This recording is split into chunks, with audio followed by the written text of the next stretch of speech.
Hi again, I'm Randy Patterson. This site is mostly concerned with psychology and mental health generally, but I've had some requests to do some posts on LGBTQ issues given my experience doing diversity training with healthcare professionals over many years. And today is one of those.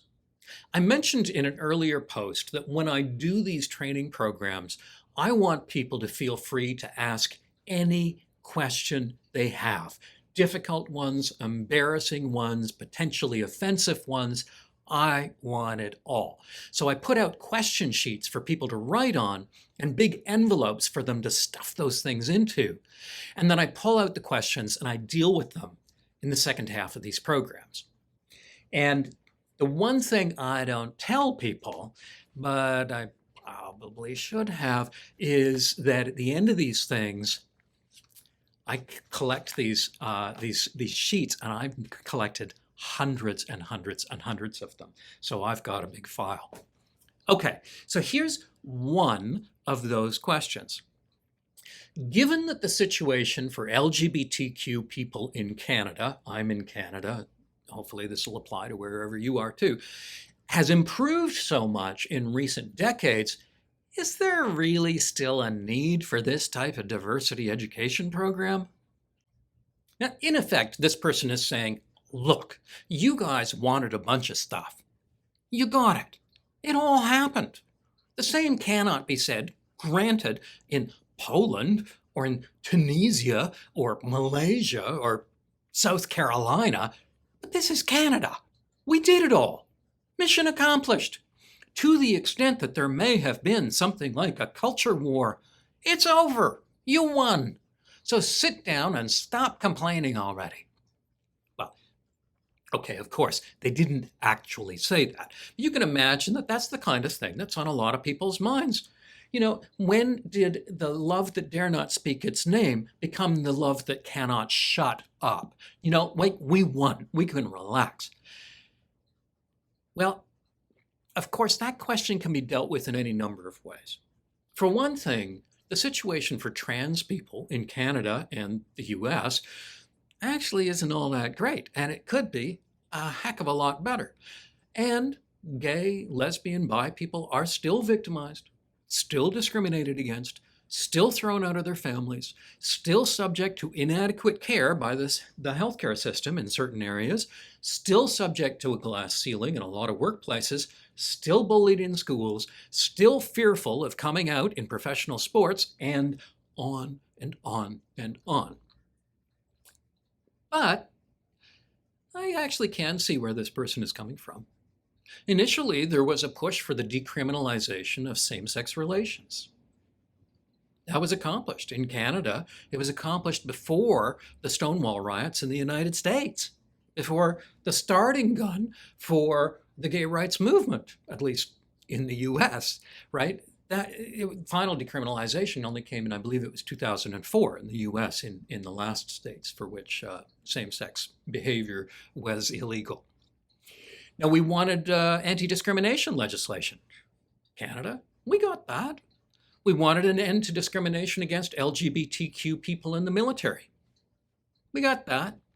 Wanted hate crimes legislation. So if you beat up on a gay person or a trans person or a lesbian purely because of their identity, you don't get a discount. You actually get a penalty for participating in a hate crime. Done. There was a push for gay marriage. And in 2004 in Canada, gay marriage came into effect.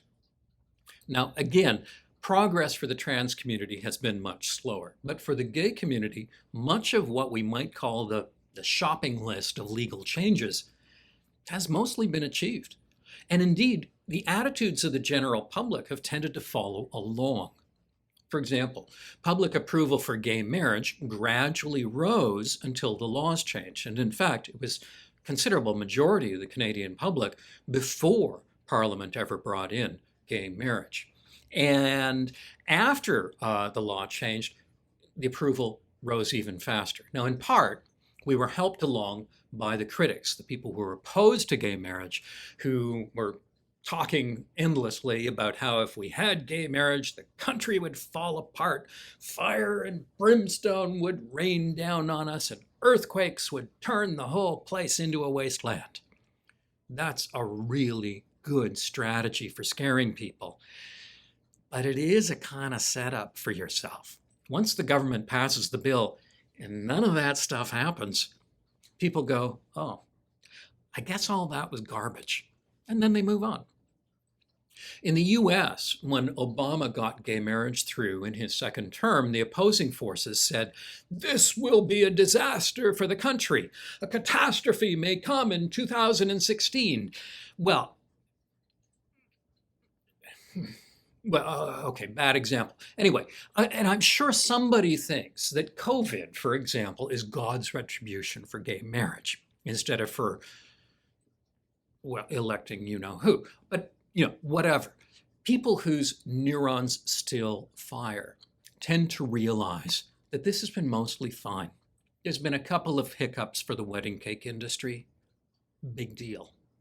Anyway, things are by no means perfect, but there is no question that life for most LGBTQ people today, at least in North America, is vastly better than it was in the 1970s.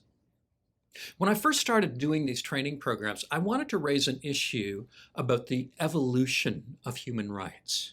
For most of the people in these sessions, the expansion of rights had been an ongoing story of progress since before they were born. There'd be stops and starts, of course, but in general, things had tended to become better. And this was widely true for gay rights, for women's rights, and for the position of minorities in the country. Most minorities, at any rate. Again, never achieving perfection, but a slow and intermittent pattern of progress in what I hope most of us think is the better direction. Never as fast as we would like, but some big sense of progress. Now, whenever something has been true for your entire life, it begins to seem like a kind of natural law. Cities get bigger, prices tend to go up, and the human rights situation tends to improve over time. In these sessions, I wanted to remind people that human rights are actually a two-way street. They can get better, but they can also get a whole lot worse. They can become more restricted. Rights, once granted, can subsequently be taken away. When I started doing these programs, that was a bit of a theoretical point, at least when it came to LGBTQ issues. It looked like we were on an inevitable forward movement toward equality and rights. It might get stuck now and then, so it wasn't constant improvement, but there weren't too many worries about it moving backward. So I think a lot of the participants, they didn't really see it as an issue. It was like we were arguing that women should have the vote.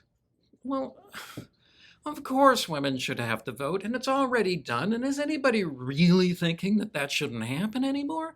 No. But a few years ago, I was doing one of these things, and I realized I didn't have to argue this point. I didn't have to go over it and over it as firmly as I used to. It was no longer a theoretical idea that human rights could be rolled back. Laws could be repealed, and things could get worse. And the reason for that was that it was happening.